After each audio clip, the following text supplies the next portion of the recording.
오늘 2022년 45번째 우리에게 주신 하나님의 말씀은 누가복음 116페이지에 있습니다. 누가복음 13장 1절에서 5절까지 말씀입니다.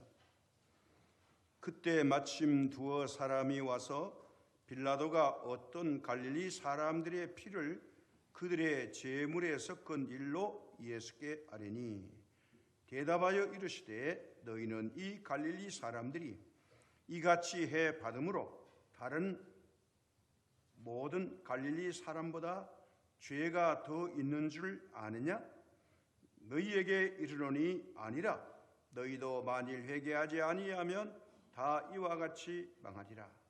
또 실로암에서 망대가 무너져 치어 죽은 18사람이 예루살렘에 거한 다른 사람보다 죄가 더 있는 줄 아느냐?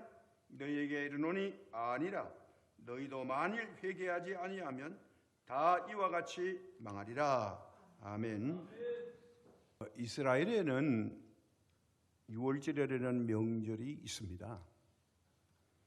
그것은 이스라엘 민족이 이집트 성경의 애굽이라고 했죠. 이집트에서 430년 종살이로 있다가 노예로 있다가 해방이 되어서 나온 날을 축하하고 기념하는 날입니다. 자, 이 날이 있기 전에 이들은 이 날을 어떻게 지켰는가 우리가 알 필요가 있습니다.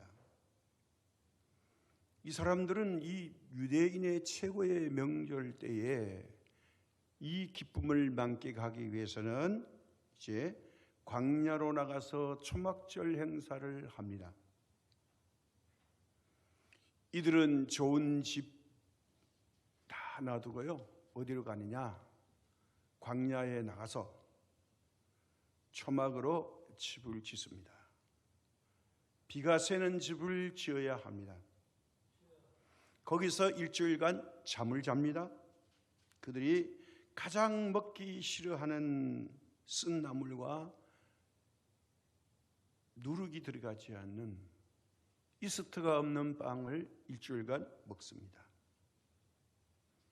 이것이 가장 경건하게 사는 초막절의 절기 행사입니다.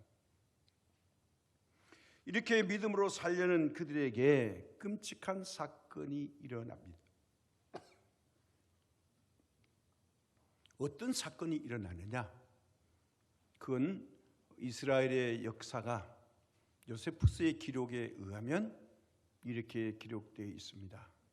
이 요세푸스는요, 주후 37년, 그러니까 예수님이 돌아가신 후 4년 후에 태어나서 거의 100살까지 살다가 100년경에 사망한 사람인데 유명한 이스라엘의 역사를 집대성한 역사학자입니다.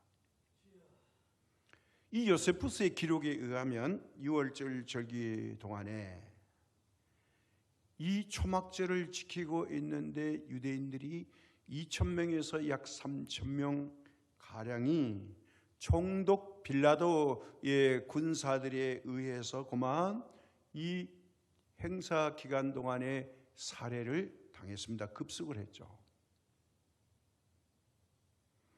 이 비극의 이야기를 오늘 누가복음 13장 1절에서 5절에 말씀 가운데 전반부 1절에 적나라하게 기록됐는데 아주 무시무시하게 기록한 게 아니라 굉장히 유화적으로 부드럽게 기록했습니다. 바로 이런 말씀이죠. 그때 이렇게 나옵니다. 마침 두어 사람이 와서 빌라도가 어떤 갈릴리 사람들의 피를 그들의 제물에 섞은 일로 예수께 아뢰니. 예수님이 이 사건을 잘 알고 있다는 거예요. 총독 빌라도가 아주 몹쓸 일을 했다는 겁니다. 이런 참혹한 일, 그러니까 그들이 예수님의 그 시대에 율법을 잘 지키겠다고 초막절 이 행사를 경건히 지키고 있는데 광야에 나간 그들을 쫓아가서 이렇게 참혹하게 피를 흘리게 했습니다. 이게 세월이 지나서 2000년 전 사건이나 지금도 지구상에는 끝없는 무서운 참혹하고 끔찍한 죽음이 계속되고 있습니다. 지역마다 나라마다 끔찍한 일이 굉장히 많이 나죠. 얼마 전에는 러시아와 우크라이나가 전쟁으로 인해서 사망자와 이 부상당한 사람들이 엄청나게 많죠. 또 30만 군인들을 보충한다 그러니까 길 가는 사람을 붙들어다가 전쟁터로 내몰리고 이런 사건의 이야기가 우리가 많이 접하고 있습니다. 안 해도 될 명분도 없는 전쟁을 하면서 전 세계의 경제를 이렇게 어렵게 만들고 있습니다. 오늘도 지구상 이곳저곳에는 총뿌리를 겨누어서 남편을 잃고 아내를 잃고 자식을 잃고 사랑하는 아들과 가족을 잃어버리는 이 울부짖음과 외침이 세계 곳곳에 있습니다. 거기다가 재난, 지진, 이 어려운 일들이 엄청나게 지구 곳곳에 일어나고 있습니다. 이 재난과 고통과 죽음은 끊임없이 코로나 바이러스로 전 세계가 몸살을 앓았는데 이게 끝나갈 쯤 되니까 또 전쟁의 공포가 찾아옵니다. 이런 재난과 기근과 전쟁, 이 일은 주님이 오실 때까지 계속될 것입니다.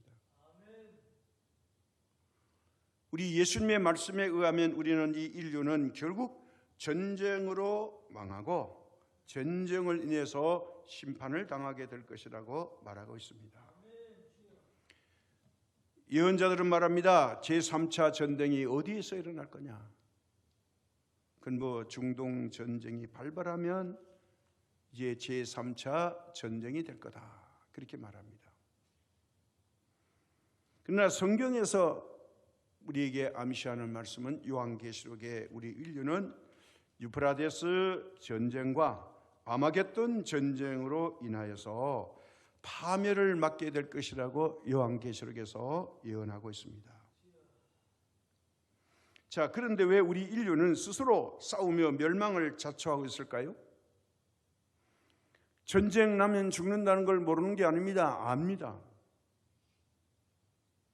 왜 이 전쟁이 끝이지 않을까요? 알면서도 평화가 좋은 걸 알죠. 그런데도 불구하고 전쟁은 끊임없이 일어납니다.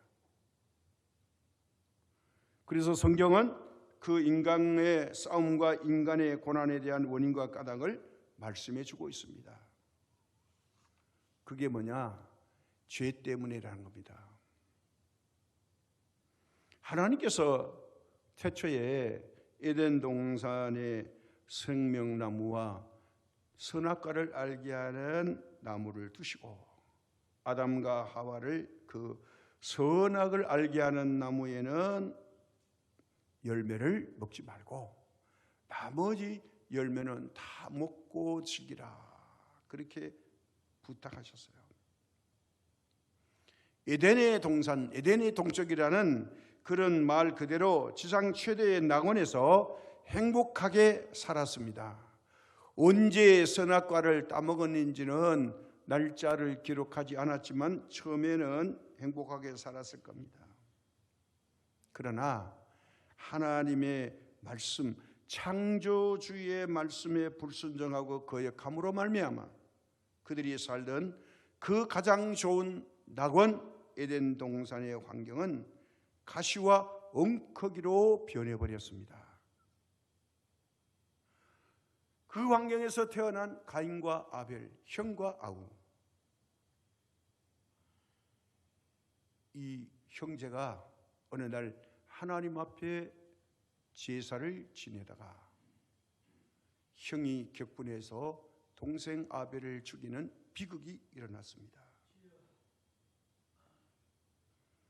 시기와 질투가 들어가니까 친동생이고 피를 나눈 형제임에도 불구하고 동생을 죽이는 끔찍한 일이 벌어지고 말았습니다. 동생이 형을 죽이는 게 아니라 형이 동생을 죽이는 무서운 이런 땅으로 변해버렸습니다. 죄악이 있는 곳에는 싸움이 있고 싸움이 있는 곳에는 비참한 고통이 있습니다. 전쟁과 고난은 내가 정말 이유 없이 애매히 무고히 당하는 것 같지만 실은 거기에는 내 목, 내 책임이 반드시 있다는 것입니다. 증오와 낙심과 질투, 욕심, 욕망 때문에 큰 이런 재난을 불려드렸다는 것입니다. 성경에 보면요, 하나님이 택하신 백성이라는 이스라엘 백성도 많은 전쟁을 당합니다. 일어났습니다. 왜 그랬을까요? 하나님 곁을 떠나고 우상을 극렬히 섬길 때 하나님이 이들에게 심판을 하십니다. 이스라엘에 이런 비극이 일어났을 때 정치자가 없을까요? 지도자가 없었을까요? 왕이 없었을까요? 국방력이 약했을까요? 아닙니다. 다른 이유가 아니라 이스라엘 백성들이 하나님의 말씀을 저버리고 욕망과 이심과 허무한 우상을 섬기는 일에 빠져들었을 때에 전쟁이 일어났고 고난이 닥쳤다는 것을 우리는 잘 알고 있습니다. 왜 그럴까요? 그러면 하나님께서 주신 축복을 허랑방탕하게 우습게 알고 마음대로 해버렸기 때문에 이 하나님이 주신 고난과 축복을 우습게 여기면 안 되는데 이걸 우습게 여겼다는 겁니다. 그래서 새로운 믿음과 신앙이 우리 마음속에 자리 잡지를 못하는 겁니다. 이랬다가 저랬다가 하기 때문에 하나님이 경고가 있다는 거죠. 그러나 확고부동한 믿음으로 끝까지 이 믿음을 유지하는 사람에게는 하나님의 축복이 계속됩니다. 왜 그러냐면 마귀가 틈타지 못하도록 하나님께서 성령으로 그 사람을 붙들어 주십니다. 성령의 지혜를 주신다는 거예요. 그래서 오늘 본문에는 두 가지 사건이 기록되어 있습니다. 짧은 문장이지만요. 첫째 하나는 뭡니까? 헤롯이 갈릴리 사람들을 죽여서 제물에 피를 섞는 일. 빌라도가 그렇게 하고요. 자, 하나는 유대 나라의 예루살렘 안에 있는 실로암 연못에 물을 공급하는 수로가 있습니다. 끌어들이는데요. 이건 헤롯의 치적입니다. 왜냐하면 해발 780m 정도 되니까 예루살렘 안은 물이 귀하죠. 높은 고도니까. 그러니까 이게 수돗물을 끌어와야 됩니다. 이 수돗물을 끌어와서 실로암 연못을 만들었으니 여기에 망대를 지어가지고 물을 누가 오염시키거나 독약이나 극약을 치면 안 되니까 이게 망대를 씌워가지고 여기를 지키는 겁니다. 예루살렘 성 안의 사람들의 젖줄이니까요. 자, 그런데 이 세워놓은 망대가 어느 날 무너지더니 고만 그 밑에 있던 18명이 즉사하고 말았습니다.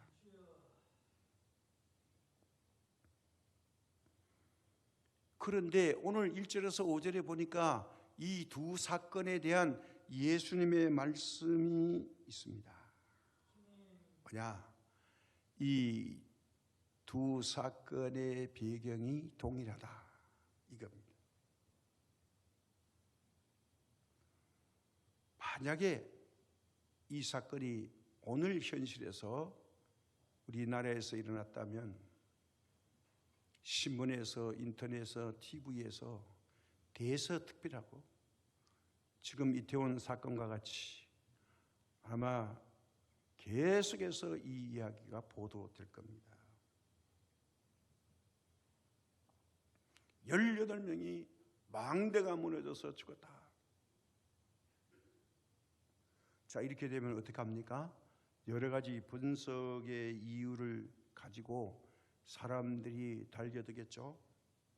아마도 부실공사의 덕이다. 아니야. 공무원이 뇌물 먹고 이걸 눈 감아줘서 그런 거야. 업자가 돈을 적게 들이려고 돈을 많이 벌려고 이 재료를 불실하게 쓴 거야. 아니 이건 정책적으로 잘못돼서, 그리고 허물어질 것 알았으면 이제 당국에서 사람이 접근하지 못하도록 하든지, 그보다 더 위하면 보수공사를 빨리 했어야지. 왜 그대로 놔뒀냐? 이렇게 행정당국의 책임을 추궁할 수도 있습니다. 그게 아니면 허술하게 위험한 장대 밑에는 왜 그러면 가서 놀았냐? 부주의해서 죽었으니 이건 인재고, 이건 거기에 간 사람, 죽은 사람의 잘못이다. 뭐 이렇게 생각할 수도 있습니다. 원인 분석은 다양할 수가 있습니다. 이런 분석이 필요 없는 게 아니라 분석은 필요합니다. 하지만 우리는 알아야 합니다. 예수님은 이 두 가지 사건을 어떤 차원으로 보셨느냐 이겁니다. 우리 예수님은 이런 세상적인 차원으로 보시지 않았습니다. 우리 사람들이 당연히 보편적으로 생각할 수 있는 그런 관점을 보시지 않고 특수한 관점에서 보십니다. 그게 뭐냐? 보다 영적으로 신앙적인 눈으로 보신 겁니다. 현실을 부정한 게 아닙니다. 예수님의 말씀을 들어보면 동일한 답이 나옵니다. 4절에 또 실로암에서 망대가 무너져 치어 죽은 18사람이 예루살렘에 간 다른 사람보다 죄가 더 있는 줄 아느냐? 너희에게 이르노니 아니라. 너희도 만일 회개하지 아니하면 다 이와 같이 망하리라.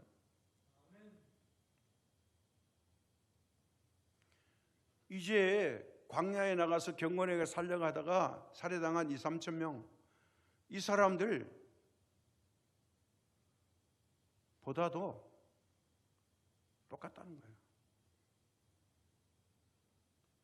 그래서 이 죽은 사람에 대해서 평가하지 말라는 겁니다. 예수님의 말씀 가운데는 3가지 원리가 있습니다. 그게 뭐냐? 첫째, 죄와 관련을 시켰습니다. 일어나고 있는 끔찍한 사건들이 죄와 관련이 있다는 겁니다. 죄 때문에 이런 일이 일어났다. 죽은 사람들이 죄 있다는 말씀이 아닙니다. 둘째는 죄에 대한 하나님의 심판으로 보시는 겁니다. 죄로 인해 하나님의 심판을 받았다는 거죠. 세 번째는 하나님의 경고가 있다는 거예요. 여기에 우리가 주목해야 합니다. 자, 죽은 사람은 마땅히 그럴 짓을 했겠지, 그렇게 하면 안 된다는 거예요.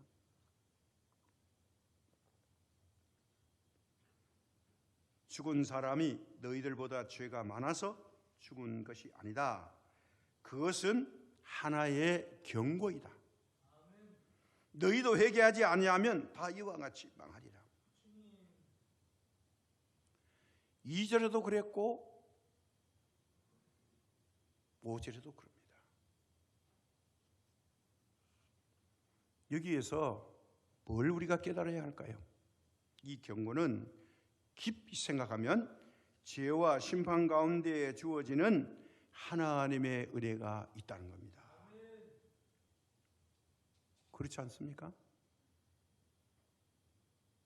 너희들도 당연히 이 사람들과 똑같은 죄인인데 죽어 마땅하지만, 그러나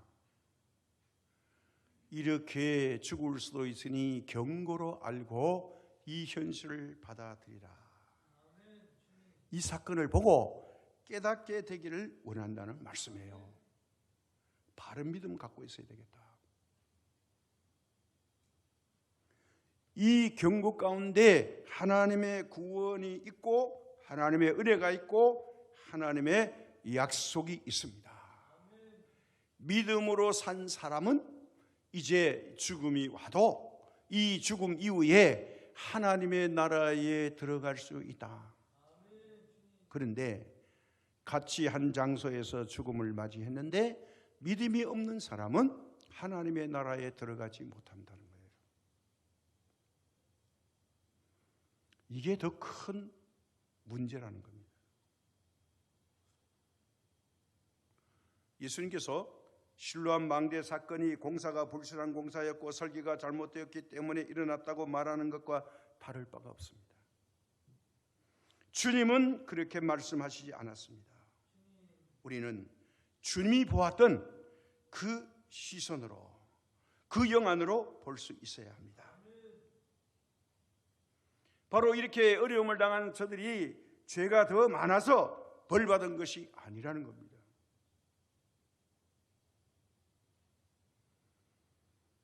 우리가 생각하기에 그 사람들 거기 왜 갔어?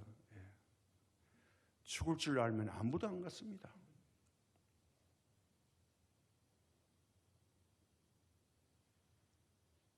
이 갇힘에서 해방되고 싶어서 갔겠죠.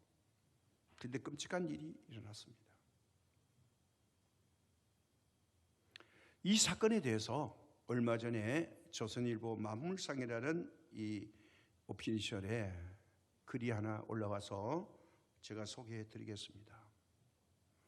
아주 중도적인 입장에서 잘 조명했습니다. 이런 내용입니다. 할로윈데이는 원래 종교 축제이다.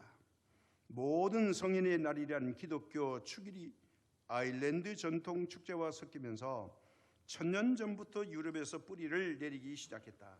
하지만 아일랜드와 영국 그리고 영국 식민지였던 미국, 캐나다, 호주, 뉴질랜드 정도에 국한된다. 같은 기독교라도 유럽 대국의 캐톨릭, 동유럽 정교회 나라에선 여전히 낯설다고 한다. 그런 점에서 한국과 일본은 매우 특이하다. 종교적 의미는 사라지고 청춘들의 열기가 분출하는 축제로 변했다. 아시아에서 일본하고 한국만 이렇게 유독 이걸 축제로 즐긴다는 겁니다. 다른 나라는 없답니다.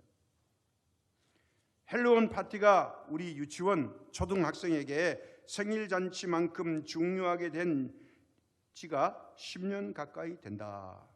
어린이 영어 교실에서 교육의 헬로윈 축제를 활용하면서 유행했다고 합니다. 상인들에게는 젊은 원어민 영어 강사들의 파티가 영향을 미쳤다. 외국인이 가장 많이 사는 서울 이태원이 헬로윈 성지가 된 것도 이 때문이다. 일본 역시 같은 이유로 외국인 클럽이 많은 도쿄 시부야가 헬로윈 성지가 됐다. 그 과정에서 테마파크, 식품업체의 상술이 개입했다. 일본 이야기입니다. 사정이 이렇다 보니 환경적인 위험성도 비슷하다. 4년 전 시부야에서 일명 크레이지 헬로윈 사건이 일어났다. 한꺼번에 몰린 군중이 폭도로 돌변해 기물을 때려 부시고 폐싸움을 벌린 것도 모자라 여성을 성추행하는 난동을 일으켰다. 일본인은 집회, 응원, 축제 때 비교적 질서를 잘 지킨다. 그런데 헬로윈 불상사만은 끝없이 일어난다. 10월 마지막 주가 되면 일본 경찰은 테러 준비에 준하는 경비를 시부야에서 펼친다. 젊은 사람이 모이면 열기가 도를 넘을 때가 있다. 술까지 취하면 더 심해진다. 복면 심리도 큰 영향을 미친다. 헬로윈 축제 때 많은 사람이 기괴한 가면과 복장으로 분장한다. 한일 헬로윈 애니메이션 캐릭터로 변신하고 코스프레 놀이까지 끼어든다. 여기 뭐냐면 한국과 일본만 이게 헬로윈의 애니메이션 캐릭터 이런 걸 가지고 즐긴다는 겁니다. 동남아 다른 나라는 없답니다. 영미권처럼 최소한의 종교적 경건함이 있을 리도 없다. 긴장이 풀릴 수밖에 없다. 안전이 언제든지 무너질 수 있는 위험이 도사리고 있다. 그러면서 이렇게 말합니다. 이태원에서 안가운 젊은이들이 목숨을 잃었다. 안전 대비해서 아쉬운 점이 한둘이 아니지만 원점에서 돌아봐야 한다. 외래 문화를 이런 식으로 받아들이는 게 과연 정상이었을까? 남의 문화를 잘못 받아들이는 것이 사고의 원인은 아닐까? 영미권에서 헬로윈 사고가 없는 것은 아니다. 하지만 아이들이 이웃을 돌아다니며 사탕을 받아오는 것처럼 그들에게 헬로윈은 공동체의 결석을 확인하는 문화라고 한다. 모든 문화의 본래 의미도 사실 이런 것이다. 지금까지 우리가 경험한 헬로윈 속엔 축제라는 가면을 쓴 위험이 도사리고 있었다. 이렇게 결론을 냅니다. 위험이 그 속에 존재하고 있었다는 거예요. 그렇다고 이거 한 게 잘못됐다고 지금 와서 따져본들 이 155명이 살아 돌아올 수도 없습니다. 154명이 부상해서 완쾌되기를 바라고요. 매우 안타까운 참 사건입니다. 유가족들에게 하나님의 심신한 위로와 성령의 위로가 있기를 바라고요. 또 많은 상처를 입은 분들은 속히 건강을 되찾아서 가정으로 일터로 돌아갈 수 있기를 바랍니다. 그런데 이런 일주일간 우울하고 정말 애석한 마음, 그런 가운데 어젯밤에는 놀라운 소식이 전해졌습니다.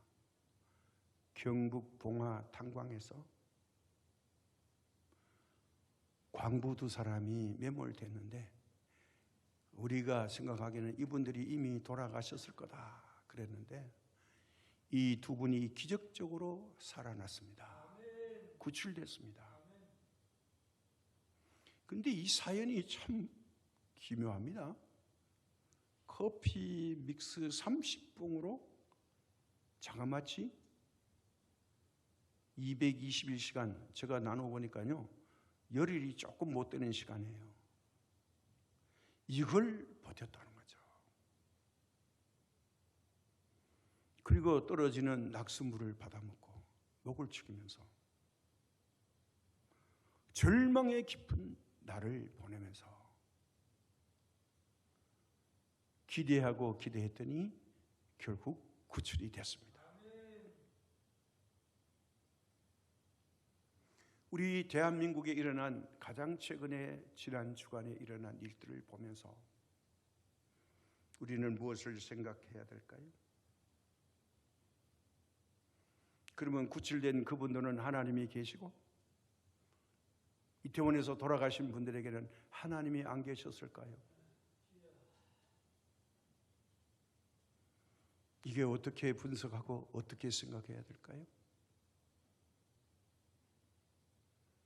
이런 고민을 많이 한 미국의 신학자 프린시스 셰퍼는요, 이런 고민을 우리보다 미리 한 것 같습니다. 이분이 이런 책을 썼어요. 거기 계시며 침묵하지 아니하시는 하나님, 이런 책을 썼어요. 주 내용은 이겁니다. 좋은 일이나 기쁜 일이나 나쁜 일이나 슬픈 일이나 실패나 성공 속에 거기에 하나님이 계신다는 거예요.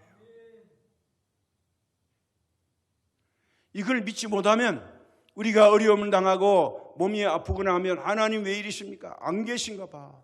내 기도는 안 들으시는 거야. 나를 버리신 거야. 하나님을 원망합니다. 잘 될 때만 하나님 인정하고 나쁠 때는 안 하려고 합니다. 이걸 프린시스 셰퍼 목사님은 깨달은 겁니다.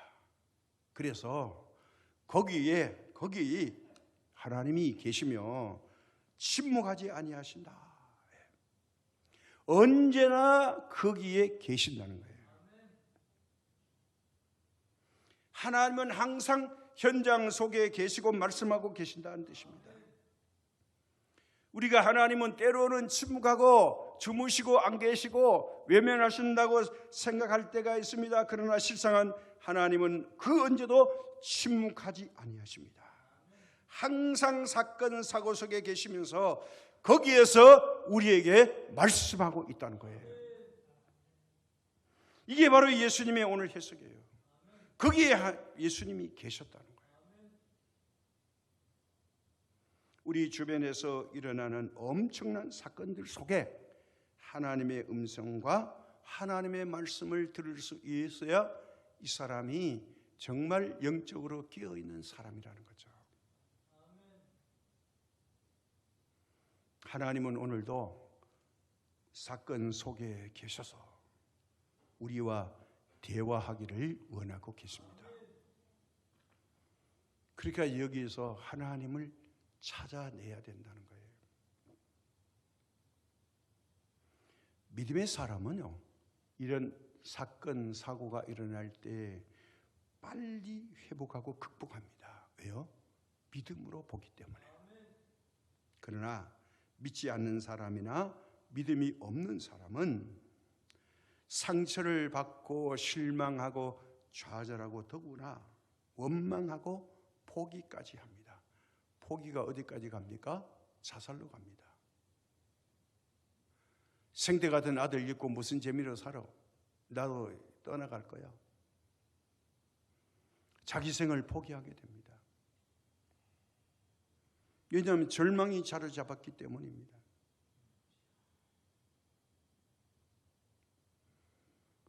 인생의 모든 부분을 자식에게 걸었다면, 자식이 허물어지면 더 이상 희망이 없죠. 그러나 우리 믿음의 사람은 이 과정을 보면서 한 걸음 더 나가면 거기에서 하나님의 뜻을 발견하게 될 것입니다.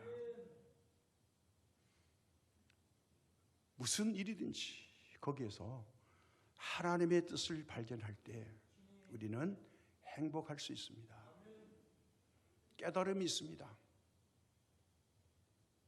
여기에 하나님의 은혜가 생각나게 됩니다. 우리를 괴롭히려고 하는 게 아닙니다. 우리에게 한 차원 더 높은 믿음의 사람으로 성숙시키기 위해서 이 사건과 사고가 있고 또 우리 현실 앞에 어려움이 있을 수 있습니다. 이 어려운 현실을 믿음으로 헤쳐가는 사람들이 바로 하나님의 사람이고 하나님의 뜻입니다. 그래서 사람이 감당할 시험 밖에는 허락하심이 없다고 그랬습니다. 하나님이 이런 일을 때는 반드시 피할 길을 마련해 놓으시고 우리를 훈련하신다 했습니다. 어떻게 해야 될까요? 주의 곁에 있을 때 마음이 든든하오니 주여 내가 살 동안 나와 함께 해주세요. 주의 곁에 있을 때 마음이 든든합니다. 저는 봉화의 그 두 광부들 정말 무슨 기대감을 가지고 커피 믹스 30봉 가지고 이걸 의지해서 이렇게 열흘 동안 기다리고 지치지 않고 두 사람이 어깨를 맞대고 체온 유지하면서 이렇게 버텼을까? 이렇게 살아남으면 언젠가는 구조대가 온다.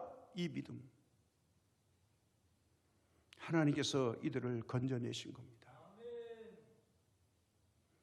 오늘 우리에게도 낙심하지 않고 믿음으로 이 어려운 이태원 사건도 저 북한 땅에서 매일까지 사대는 이 미사일 공포와 위험을 보면서 주님 안에 있으니 든든합니다. 하나님 도와주세요. 그렇다고 마음에 안 든다고 저 북한 땅에다가 뭐 전쟁 일으켜가지고 너 죽자 나 죽자가 아닙니다. 하나님, 하나님의 방법으로 평화를 주시옵소서. 이 대한민국의 평화는 진정한 하나님의 평화여야 됩니다. 전쟁으로 하면 엄청난 피해를 입습니다. 오늘 우리는 이 위기 속에서도 남북이 전혀 다른 정치 체제 속에서도 하나님이 지켜주시고 여기까지 인도하셨으니 앞으로도 하나님이 지켜주시고 인도하실 줄로 믿고 우리가 그 하나님을 의지할 때에 하나님의 영광이 나타나게 될 줄로 믿습니다. 이 어려운 시기에 우리가 말을 보태지 말고요, 하나님께서 우리에게 주신 이 오늘 본문의 말씀으로 위로받는 귀한 시간 되시기 바랍니다. 이제 우리는 일어나야 합니다. 상처를 이제 딛고 일어서서 미래를 향해서 가야 합니다. 이런 비극은 다시 오지 않도록 해야 되는데, 과거에 우리 수요일 날 성수대교에 붕괴했죠. 삼풍 백화점 무너졌죠. 세월호가 침몰했죠. 사건 사고는 언제나 있습니다. 안 일어나길 바라지만 이런 일이 일어난다는 겁니다. 우리가 이런 것을 보면서 주님의 말씀, 이것이 우리의 삶의 지표가 되기를 예수님의 이름으로 축복합니다. 하나님 아버지, 우리는 지난 주간에 끔찍한 사건을 당했습니다. 많은 사람들이 우울하고 슬픕니다. 주님, 이 위기를 극복해 믿음으로 나갈 수 있도록 도와주옵시며 우리들에게 긍휼과 자비를 베풀어 주시옵고, 특별히 유가족들, 부상당한 분들 위로하여 주옵시고, 또 이태원의 상권이 다 무너졌습니다. 속히 회복되게 하여 주옵시고, 정부 당국자들이 잘 수습하여서 이제 평화로운 나라와 일상으로 돌아가는 대한민국 되도록 도와주시옵소서. 우리들에게 저들을 진정으로 위로할 수 있는 기도의 마음을 주셔서 하나 되게 하시고 하나님께 영광을 돌릴 수 있도록 도와주옵시며, 또 우리 마음속에 이 사건으로 만약에 우울함이 있다면 하나님 위로하여 주시옵소서. 몸된 교회에 질병으로 고통당하는 분들 하나님 치료하여 주옵소서. 예수님의 이름으로 기도드립니다. 아멘.